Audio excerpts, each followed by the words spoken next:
Welcome to the deep dive. Today we're following Fanny from the book Hitchhike and her friend Lara as they journey into Honduras. Yeah, they've just left San Pedro Sula, the city, behind, and they're heading out towards this remote organic farm. Exactly. And our mission here is really to dig into the kind of cultural encounters Fanny has on this part of her trip and, how her perspective maybe starts to change a little. Right off the bat, the way they travel is, well, it's a story in itself. They take the chicken bus. Your chicken, okay, you have to explain that name.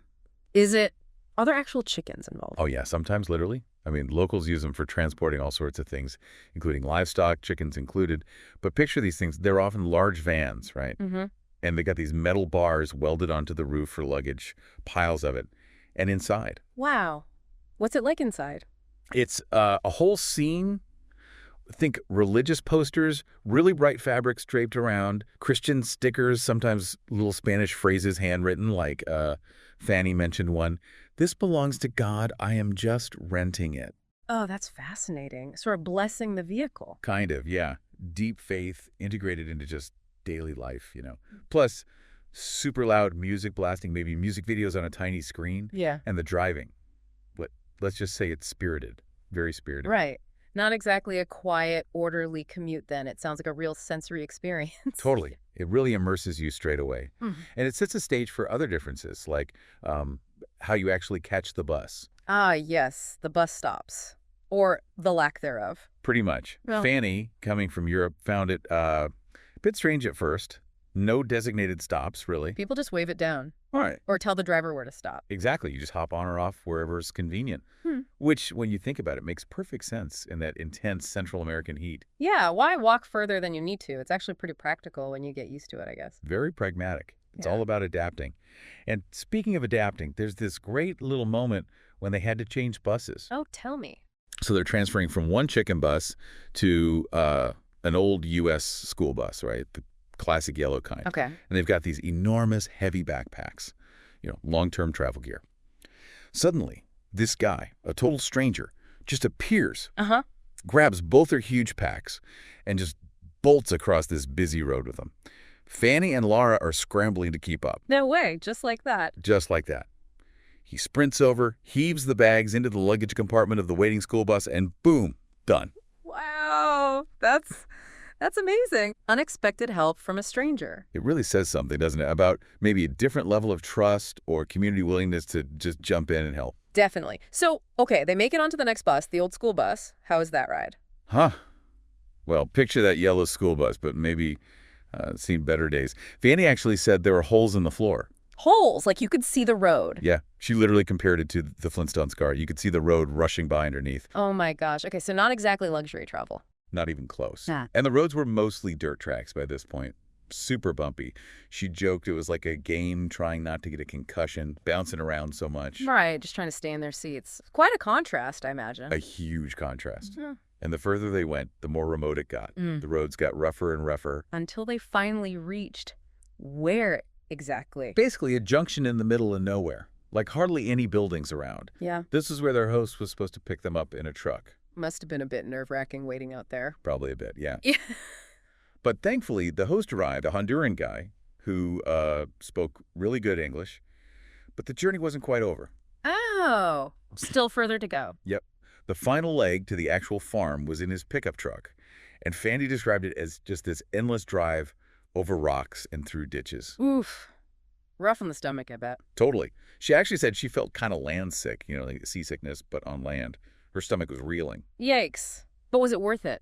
Apparently, yes. Despite the physical misery, she and Lara were completely captivated. She called it a surreal experience of traveling off the map, that feeling of really being out there. I get that. That sense of adventure trumping the discomfort. So they arrive at the farm. Who were the hosts? A family, really involved in the local community. Fanny thought the man might have been the mayor, or maybe the school principal, or possibly even both. Okay, so a respected local figure. Definitely. Yeah. Seemed deeply connected, which probably contributed to the welcome they received. But their volunteer work wasn't quite what they expected. How so? They were there to help on the farm, right? Gardening. That was the plan, but it turned out to be the off-season for a lot of the usual farm stuff. So Mhm. their main task became, well, Go on. digging a big hole A hole. For what? for a new toilet. Seriously. Yeah, They traveled all that way to dig a toilet pit? pretty much. Fanny found the irony hilarious. Her words were something like, two of the tiniest urban girls from across the ocean doing toilet work in rural Honduras. Huh. Okay, that is pretty funny. And very, grounding, I suppose. Literally. Exactly. Down to earth, you could say. And it's often those unexpected, maybe less glamorous tasks where you really start observing things, right? For sure. And as they settled in, Fanny's Spanish was getting better. Yeah, it improved, which Yeah. meant she could have more, real conversations. She noticed something interesting, too. Even though other international volunteers came through the area, Uh-huh. she and Lara still seemed to be a bit of a novelty. Like locals would actually come out of their houses just to watch them or chat, almost like they were minor celebrities. Really, just out of curiosity. Seems like it. But what really stood out and became this recurring conversation topic was a specific cultural difference. What was that? The fact that Fanny and Lara were unmarried. They were both in their mid-20s. Okay.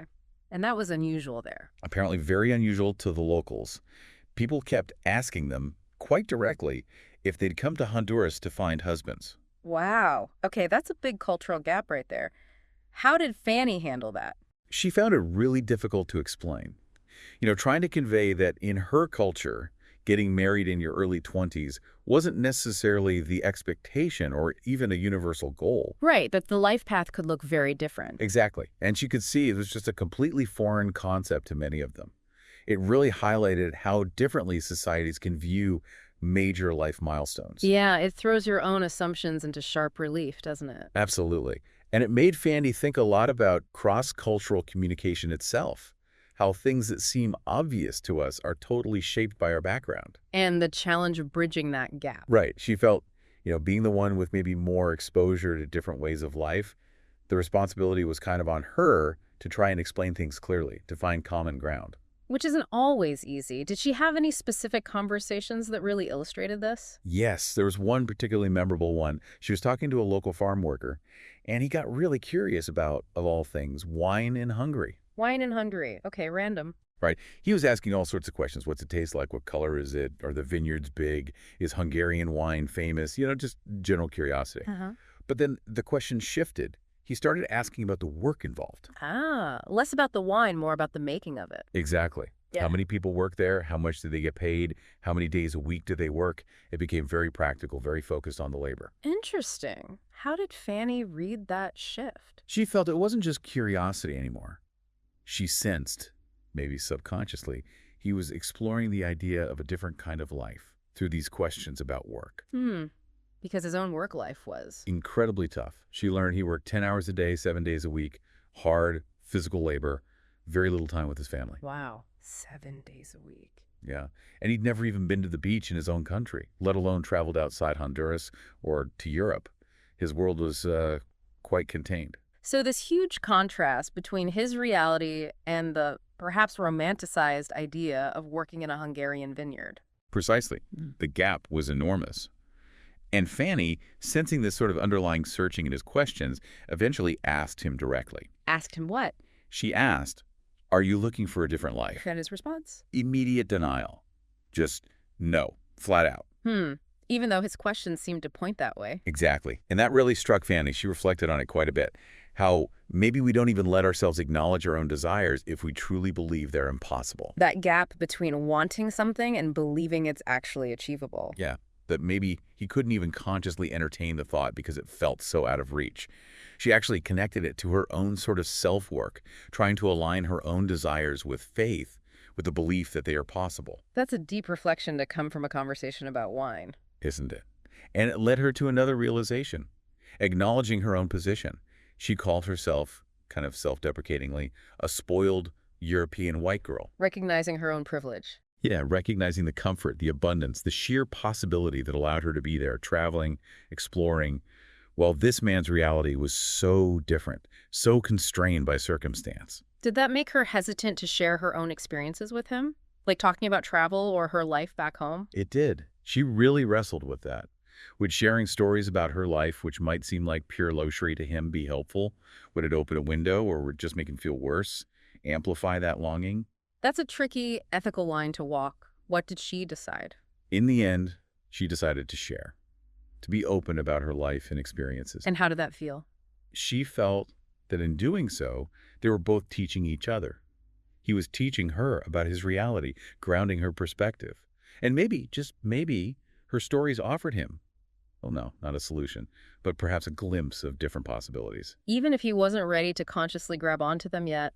Exactly. It reinforced her whole reason for the trip, really, to step outside her bubble and let other people, other experiences, be her teachers. She realized that everyone she met, every conversation, held a potential lesson. So each interaction became a source of learning for both sides. That seems to be the big takeaway for her from this time on the farm. It really makes you think, doesn't it? Uh, As we wrap up this deep dive on Fanny and Honduras, it leaves us with something to consider. mm, Think about the people we interact with every day. What unspoken longings might they hold? How do their life experiences, so different from our own perhaps, shape what they even believe is possible for themselves? yeah. It's a reminder that there's always more going on beneath the surface than we might realize, and everyone's map of the possible looks different. Thanks for joining us for this deep dive.